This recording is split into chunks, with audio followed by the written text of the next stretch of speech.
Ya, kita masuk ke part yang kedua.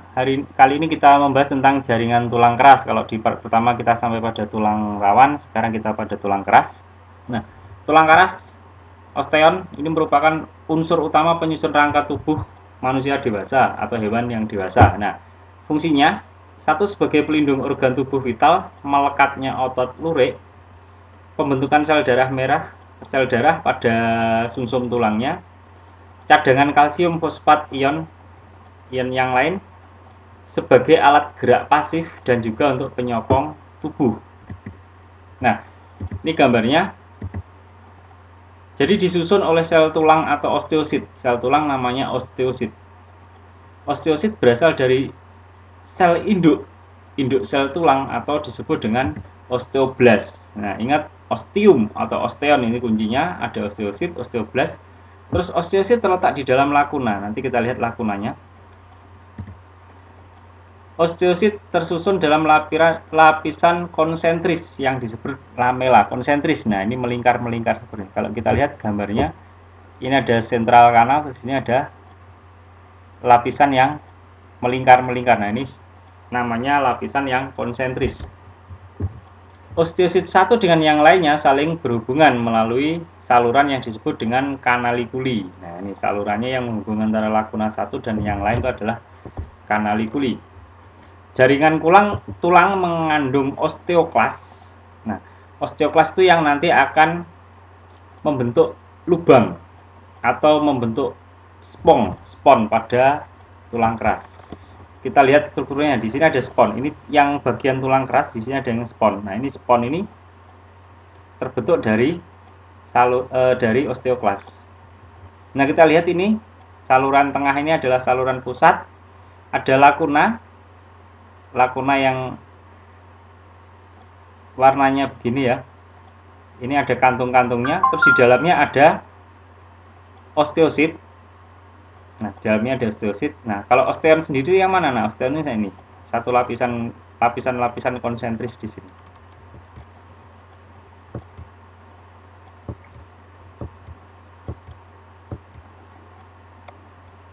Nah, ini kalau untuk osteon sendiri, matriknya mengandung senyawa kapur, ada barium, ada magnesium. Nah, 3 jenis sel, ada osteosit, osteoblast, dan ada osteoklas.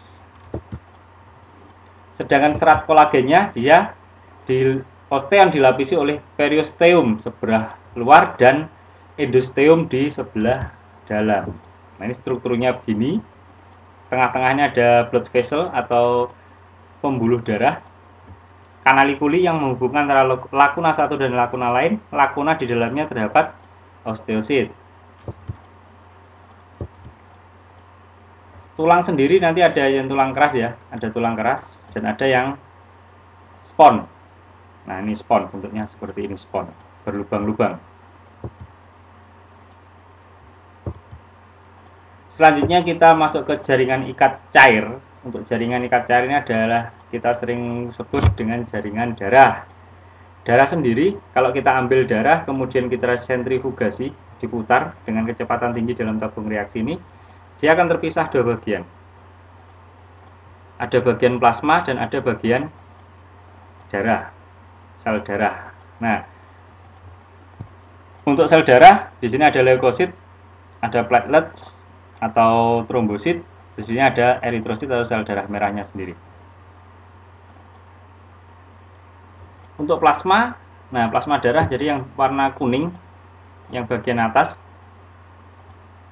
Ini yang bagian atas ini plasma. Nah, ini mengandung serum yang memiliki antibodi. Terus kemudian ada fibrinogen yang berperan dalam proses pembekuan darah. Kalau sel darah terdiri dari sel darah merah, sel darah putih.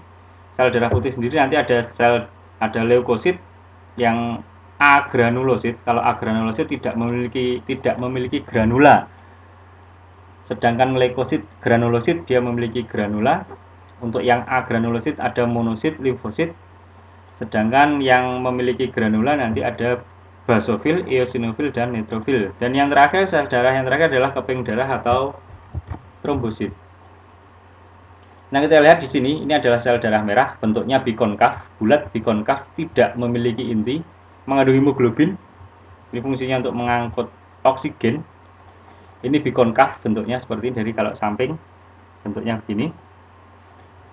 Fungsinya transport oksigen dan CO2.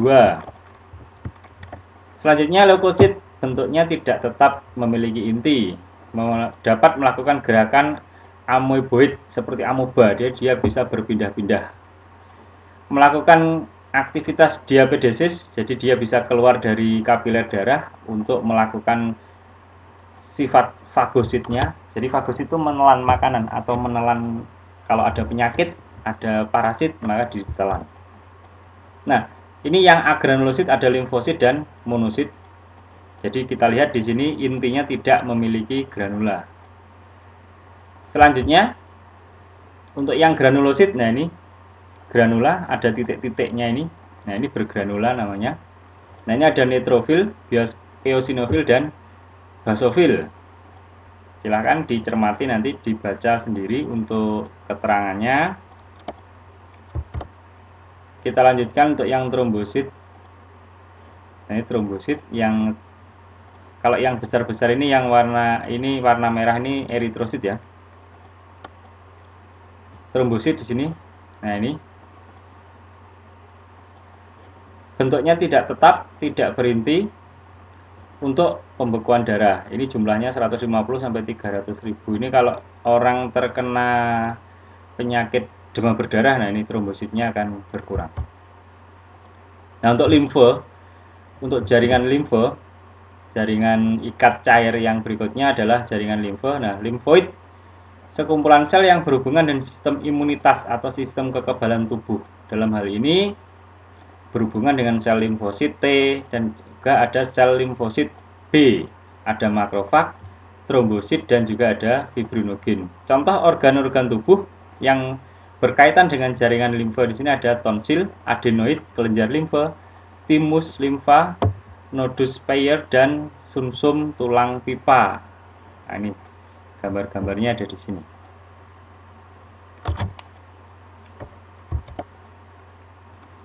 Nah, ini tonsil. Kalau kita lihat tonsil ada di sini. Ini tonsil di dalam rongga mulut kita. Nah, ini tonsilnya membengkak ini. Nah, selanjutnya kita bahas untuk jaringan saraf. Untuk saraf di sini ada bagian dendrit. Ini dendrit yang di sini, dendrit.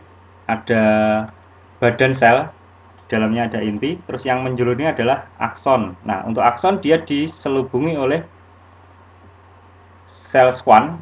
Sel schwann ini yang menghasilkan selubung mielin. Dan yang ujung sini adalah akson terminal.